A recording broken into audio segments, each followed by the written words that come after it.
A contentious and at times explosive Senate hearing on Capitol Hill today. RFK Jr. grilled over vaccines, COVID, and turmoil taking over at the CDC. You're evading the question. No, I'm asking the questions here, You're Mr. evading Kennedy. that question. The next pandemic, and you have to do the research. I'm happy to have a detailed discussion with you about it. You're so wrong on your facts. You're interrupting me, and sir, you're a charlatan. That's what you are. Now, it wasn't just Democrats turning up the heat today on Kennedy. Some in the GOP pressed the secretary about access to COVID vaccines, making it harder for Americans to receive their needed medications.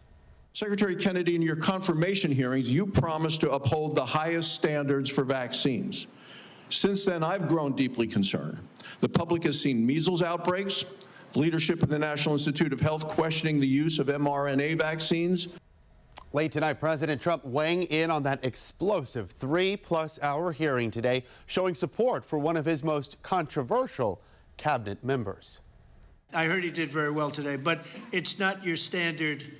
It's not your standard talk, I would say, and that has to do with medical and vaccines. But if you look at what's going on in the world with health, and look at this country also with regard to health, I like the fact that he's different. Vice President J.D. Vance also showing support for Kennedy today, criticizing those lawmakers for trying to lecture the Health and Human Services Secretary, adding, quote, "You're full of insert expletive, and everyone knows it."